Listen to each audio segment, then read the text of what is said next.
En una época en la que se ha puesto de moda los regresos de grandes referentes a sus clubes de origen, hay otros que han sabido construirse como referentes en esos clubes. Estamos con uno de ellos, con Sebastián Saja. Bienvenido, Sebastián Saja, Gracias, a Daniel. Conversaciones La Nación.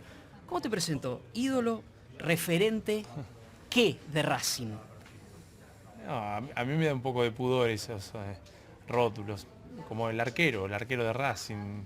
Son cosas que a uno le cuesta por ahí eh, autodefinirse con semejante Sí. distinción, sobre todo en un equipo como Racing. Pero se convirtió un poco en tu lugar en el mundo futbolístico.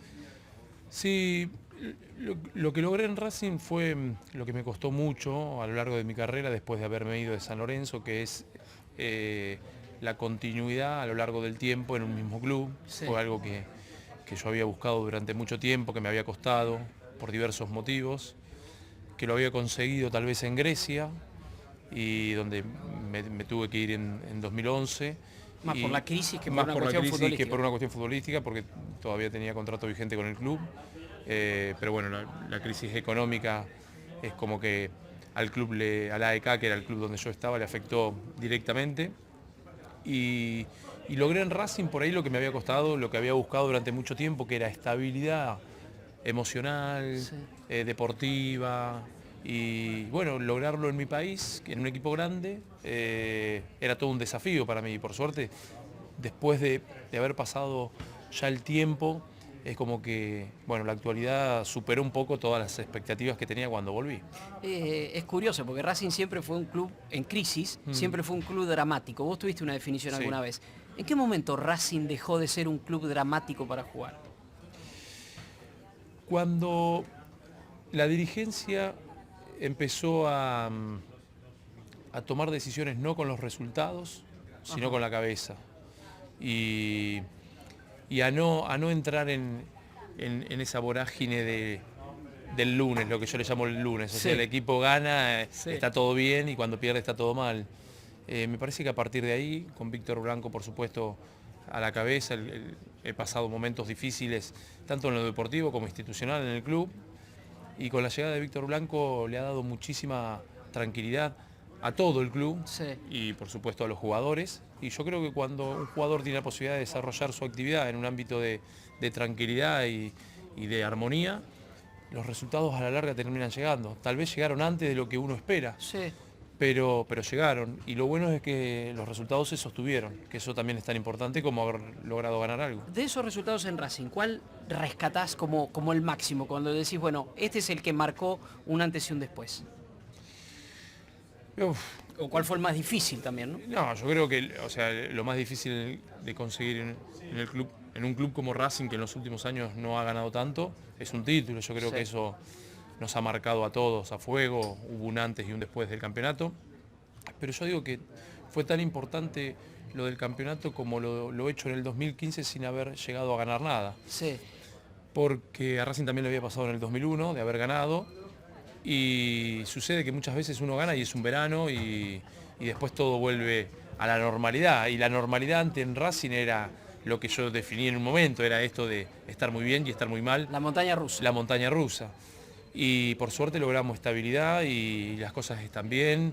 Y yo creo que fue tan importante el 2015 como lo logrado en el 2014. Es interesante ver eso, el post, porque también hubo un antes en donde Racing parecía que era el momento. Recuerdo, vos referente, Camoranesi referente, Sí. y un grupo de chicos realmente talentosos. La aparición de los De Paul, los Vieto. ¿Por qué en ese momento no se pudo congeniar lo que era un grupo de referentes con tanta influencia y un grupo de jóvenes tan talentosos? Por la diferencia de edad. Yo creo que cuando en un plantel existe ese desequilibrio como estaba en ese momento, éramos 4 o 5 chicos de 34, 35 Sí. años, y la gran mayoría chicos de 20, 22 años. Sí. Entonces para mí faltaba lo que hoy sí hay en el club, lo que yo digo la clase media, Ajá. que son los chicos de 26, 27, 28, 29 años, que te dan un equilibrio, que te dan por ahí el puente entre los chicos de 20 y los chicos de 34. Entonces, ese equilibrio también te lo da para los buenos y para los malos momentos. Cuando un equipo tiene jugadores equilibrados, lo normal es que ese equipo sea un equipo con equilibrio. Y hoy en el fútbol, para mí es La clave del éxito, sí. Y en los grupos. Yo te hacía la pregunta y buscaba un pie también porque hay una diferencia. En aquel momento vos eras un referente junto con Camoranesi y después llegó Diego Milito. Sí. ¿Qué diferencia hay y qué significa Diego Milito en esta etapa de Racing? Yo creo que la gran diferencia cuando vienen este tipo de figuras de referente como lo es Milito, es la identificación con el club, que eso es muy difícil de lograr, justamente de lo que hablábamos. Claro. Diego ya era ídolo antes de llegar, porque venía de jugar en el Inter de Milán, fue uno de los mejores embajadores que tuvo Racing por Europa. Entonces lo que él le transmitió, no solo al grupo, sino a todo Racing, nos hizo muy bien. Le transmitió jerarquía, experiencia, sentido de pertenencia. Vino muy involucrado con las cosas cotidianas, no solamente con lo que tiene que ver con jugar al fútbol. Por eso yo siempre dije, o sea, Diego es muy importante por todo lo que la gente ve, sí, que es lo de Milito dentro del campo de juego. Pero yo digo, para mí Diego fue mucho más importante fuera que dentro de la cancha. Y adentro de la cancha era nuestro mejor jugador. Cuando hablas afuera, hablas desde hablar con el técnico hasta ver cómo está la cancha, hasta ver dónde se entrena, a ver cuándo se concentran, hasta hablar con un chico. Todo eso. Comprometer a los compañeros, darle un consejo a uno de los más chicos. Preocuparse por todo lo que tenga que ver con Racing, por los jugadores que van a venir, que sean buena gente, que sean buenos profesionales, por mejorar las instalaciones donde uno se entrena, donde uno convive con sus compañeros, que es dentro del vestuario.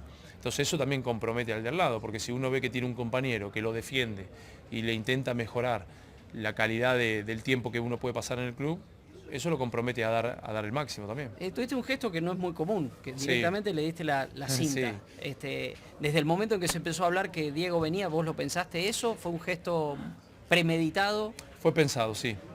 Sí, yo cuando ya se hablaba de la vuelta de Diego, lo pensé y llegué a la conclusión que era lo que correspondía, era lo que tenía que hacer. Y yo me puse en el lugar ante que nada, de jugador de Racing, Sí. más que de capitán. Entonces yo pensaba, ¿qué significaría que fuese Milito el capitán de este equipo? ¿Qué nos podría dar? ¿Cuánto más ganaríamos que sea el capitán él a que sea yo? Sí. Entonces, bueno, la balanza automáticamente Sí. hizo así.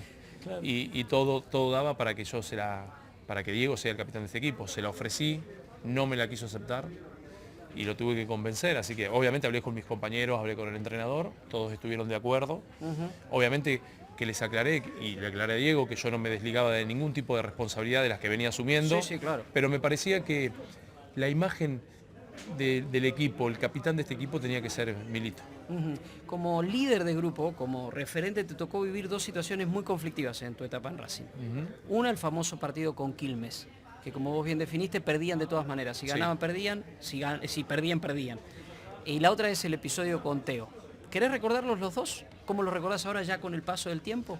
No, como he dicho normalmente, yo siempre dije, bueno, con Quilmes no tengo nada para no contar, digamos, siempre he dicho esto que vos mencionabas, que era un partido que nosotros perdíamos de todas maneras.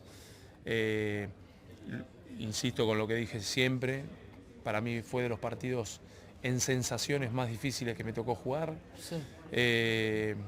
Y jugamos mal como hemos jugado mal durante ese torneo y nos tocó perder. Obviamente se iba a sospechar si perdíamos por las buenas, como fue que perdimos, y si ganábamos seguramente la íbamos a pasar mal también, pero siempre en nuestra cabeza estuvo ganarlo ese partido. Entiendo que en un país lleno de suspicacias, sí, de que existan y sigan existiendo. Y con respecto al Teo, ahí sí por ahí tengo cosas que viví y que me las guardo para la intimidad, pero siempre he contado que también he pasado mi peor momento dentro de un vestuario de fútbol, por todo lo que significó, por lo que significa perder un clásico y bueno, de la manera que termina todo, un compañero que se tenga que ir del club y todas estas cosas. Pero siempre dije lo que yo en ese momento o cómo actué en ese momento, siempre fui consciente. La experiencia me ha dado eso, que cada cosa que uno va a hacer, pensarla. Tal vez de joven he hecho muchas cosas de las que me arrepiento, pero bueno, fue lo que me salió en ese momento y bueno, las cosas no terminaron bien, pero no mucho más que eso. Pero es cierto que se aprende y me das pie que te pregunte, tenés una cicatriz acá. Sí. Esa cicatriz tiene que ver con una pelea. Con una pelea callejera, una pelea... sí, desde cuando era joven, cuando era chico, en un incidente de tránsito. Sí. Y como era joven, que uno no piensa las cosas que hace, me bajé del auto y bueno, no la pasé para nada bien. ¿Te pegaron feo? Sí, con combate de béisbol y esas cosas, así que... Ahora, quiero decir, de eso aprendiste. Sí. Hoy, en la cancha, yo te veo a vos en la cancha Sí. y veo un tipo que disfruta, Sí. que disfruta los partidos. ¿En qué momento empezaste a disfrutar el fútbol? ¿Es bastante reciente eso? No, los años que estuve afuera. Ajá. Cuando tomé distancia un poco del fútbol argentino, yo cuando estaba en San Lorenzo lo sufría mucho. En San Lorenzo era muy polémico. Sí, y sufría mucho la crítica, y sufría Sí. mucho el comerme un gol, era muy temperamental, arrebatado. Bueno, era un chico sin experiencia, Sí. que le había llegado todo de golpe, el jugar en primera división, en un equipo grande, ganar, Sí. no es sencillo. Y el tiempo afuera es como que me amoldó un poco, me hizo ver las cosas con más distancia y cosas obviamente que me sucedieron en mi vida personal que me ayudaron muchísimo a crecer, que me han cambiado para toda mi vida. El nacimiento de tus hijos. El por nacimiento ejemplo. de mis Los hijos. llevas en los brazos. Los llevo en los brazos, tengo 3. Desde que nació Bernardita, que fue la primera en el año 2004. En México. En México hubo un cambio rotundo en cuanto a esto, a tomarme las cosas. Para mí, antes el fútbol era la vida o la muerte. Sí. Yo ganaba, estaba vivo, y perdía y estaba muerto por una semana. Y ni hablar si me comí un gol. Ajá. Tirado en mi casa una semana sin salir. Y a partir del nacimiento de mi hija, empecé a ver las cosas de otra manera, a darle realmente importancia a la salud. Y después tuve otro hecho que fue el fallecimiento de mi mamá en el año 2006, que ahí sí definitivamente es como que cambió totalmente mi perspectiva en cuanto a mi profesión. Soy muy profesional, me lo tomo con total seriedad, me mato por ganar cada domingo, pero sé que un resultado de fútbol a mí no me va a cambiar, por ejemplo, que llego a casa y poder compartir un tiempo con mi familia o con mis hijos. Sos muy profesional, te involucrás, sos un líder, sos un referente. Hay una cosa que a mí me ha llamado la atención de estos últimos tiempos. El fútbol argentino, y creo que vos coincidís, ha vivido en cierta desorganización. El último torneo ha sido particularmente desorganizado, así lo calificaste vos, ¿no? Sí. ¿Por qué el jugador no se involucra tanto en eso? Por ejemplo, en lo que está pasando hoy en la AFA. ¿Qué opine por lo que está pasando? Debería. Yo creo, primero, porque se nos ha dado poco lugar para las decisiones que se han tomado en el fútbol argentino. Nosotros tenemos nuestro gremio, que estamos bien representados, pero no hemos tenido una silla en la mesa de las decisiones. Yo creo que de a poco igualmente se está cambiando. Yo creo que está viniendo una nueva dirigencia, con nuevas ideas, con muchos jugadores de fútbol que participan de esas nuevas dirigencias. Ajá. Tenemos el caso más claro, que es el de Sebastián Verón como presidente de Estudiantes, pero tenemos casos de manager, como lo ha hecho Bacedas muy bien en Vélez, como lo está haciendo muy bien Romeo en San Lorenzo. Entonces yo creo que este tipo, como lo será Milito el día de mañana, con lo que él decide hacer, pero son jugadores que de a poco se van a ir metiendo en la mesa de decisiones y que estaría muy bueno que sean escuchados. Nombraste a Milito y una nueva función, y hablaste de manager. ¿Tuviste que convencer vos a Milito de que siguiera ahora o Milito te convenció a vos? No, yo a Diego no, Diego sin Racing no puede vivir, así que yo le digo, ¿a dónde vas a ir? Igualmente, si él tomaba la decisión de dejar, de ninguna manera lo hubiésemos dejado ir del club, hubiese seguido de alguna manera u otra ligada a Racing, pero yo creo que todavía sigue siendo muy importante dentro de la cancha. Así que él tuvo sus dudas, obviamente, pero después con la clasificación a la Copa es como que eso fue el último empujón para que... ¿Y vos? ¿Dudaste en seguir? ¿Te quedan 6 meses de contrato? Me quedan 6 meses, lo estoy evaluando, quiero evaluar mucho este semestre, no me quiero apurar. El fútbol me enseñó que es presente, que lo que he conseguido hasta ahora no sirve de nada si te comes 2 goles seguidos en las primeras 2 fechas. O si te hacen un gol el día del récord.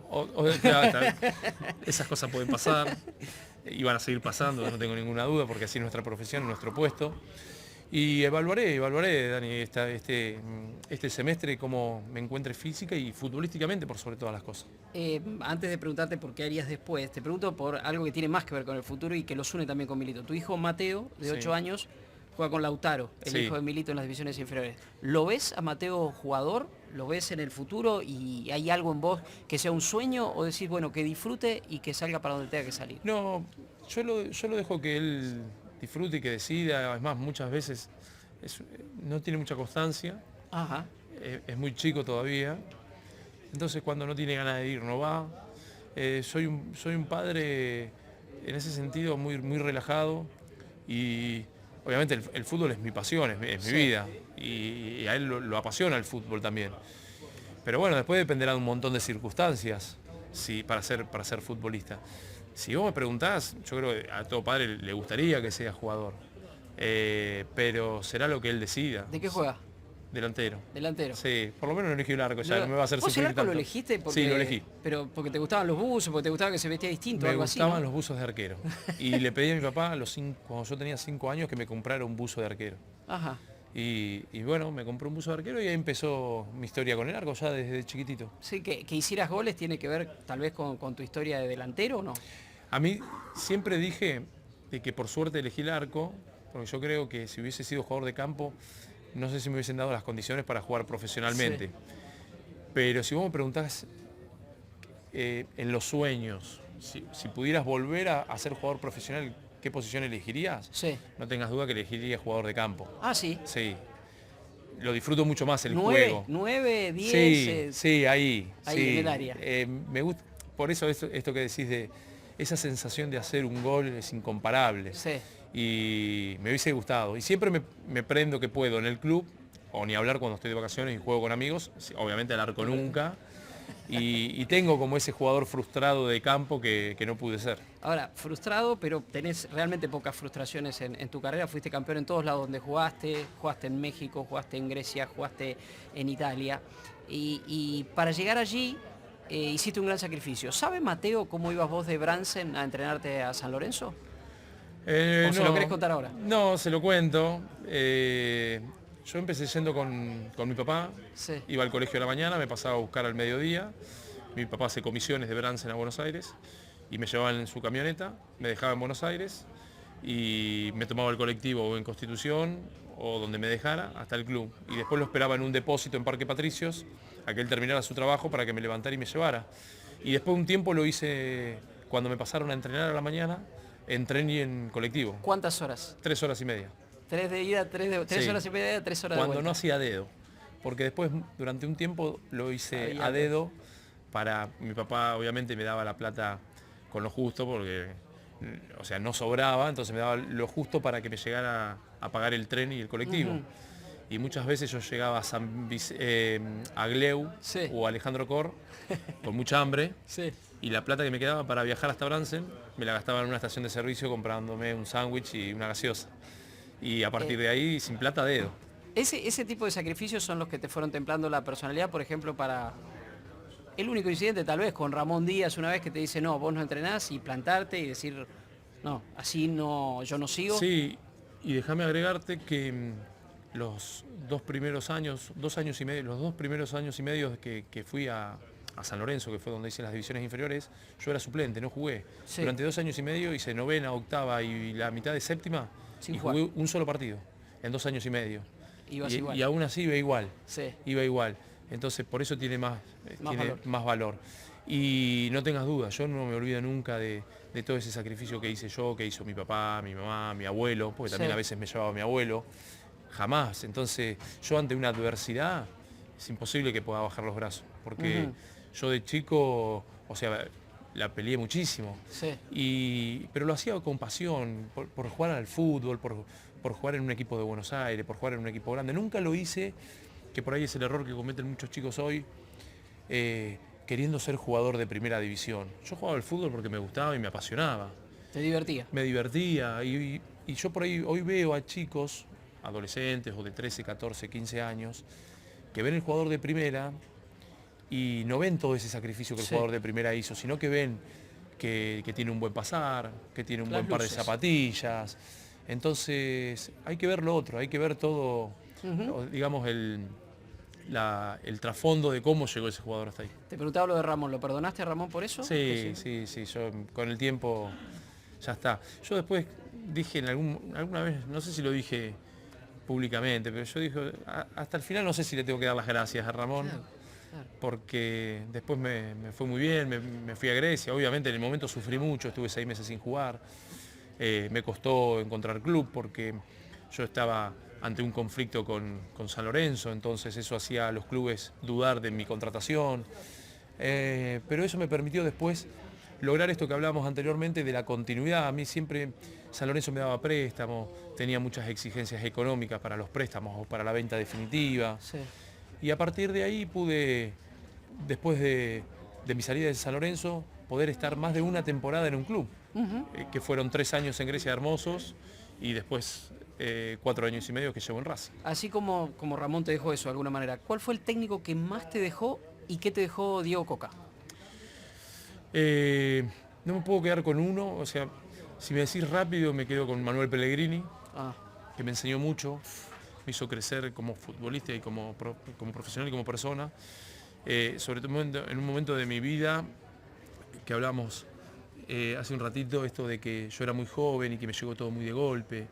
Y yo me acuerdo que Manuel cuando llegó, muchas ganas de sacarme que tenía, entonces yo una vez le pregunté y me dejó una enseñanza muy linda. Él es uno, Oscar Ruggeri me hizo debutar y no me puedo nunca olvidar de eso, se la jugó por mí en un momento que yo tenía 20 años en un equipo grande. Y con muy poquito tiempo el Cholo me enseñó muchísimo también. En 6 meses aprendí. Aparte también me agarró en una etapa que yo quería absorber cosas de los entrenadores. Y antes no le daba importancia. Sí. Yo iba, entrenaba y nada más. Pero me agarró una etapa donde yo quería empezar a aprender de qué se trataba eso de ser entrenador. Y con el Cholo aprendí muchísimo. Y Diego me dejó muchas cosas. Por sobre todas las cosas, es un gran entrenador, pero él ha sabido manejar muy bien los momentos críticos de Racing, porque cuando llegó no te podés olvidar que nosotros vivimos momentos turbulentos y él siempre mantuvo la calma. Y aprendí de él eso. Es muy conciliador, Diego, muy conciliador. Y con él aprendí de que yo antes pensaba que a todos los jugadores hay que tratarlos por igual, sin hacer distinciones, y con él aprendí de que no todos los jugadores somos iguales y que tratándolos de manera que al jugador le llegue, uno le puede sacar mucho más provecho. Se está definiendo el nuevo entrenador de Racing, Saba. Si los dirigentes te preguntaran, ¿dirías que sí? ¿Te gustaría que los dirigentes te preguntaran? No que me preguntaran directamente Por un nombre. por un nombre, sino que nosotros con los dirigentes hablamos normalmente de fútbol y en esas charlas de fútbol obviamente salen, che, ¿qué tal? ¿Tenés referencia de este entrenador o de aquel? Y mirá qué bien está haciendo aquel. Bueno, esas charlas se dan y uno en el fútbol nos conocemos y los comentarios llegan. En este caso que se está hablando de Saba, a nosotros nos encantaría porque es un entrenador que le está yendo muy bien, del cual tenemos las mejores referencias. Así que bueno, después el club decidirá lo mejor. Pero no nos preguntan, sino que charlamos de fútbol. Así como nosotros también charlamos de fútbol del plantel y necesitamos muchas veces la opinión de ellos. La última muy cortita, dentro de 6 meses evaluás qué hacer. Pongamos que te retirás. ¿Para ser qué? ¿Entrenador? ¿Manager? ¿Qué? Entrenador me gustaría. Sé que no es sencillo, obviamente, pero es como que tengo tomada la decisión. Me recibí el año pasado, me vengo preparando, me gusta, me apasiona. Y hoy te digo esto, pero tal vez mañana no creo que cambie. Pero sé que me meto en una profesión que no es sencilla, que es difícil, que hay que remar mucho, que hay que prepararse mucho. Y bueno, en eso estoy, preparándome. Sebastián, muchas gracias. Un Por placer. favor, Daniel, escucharte. igualmente, un placer para mí. Muchas más.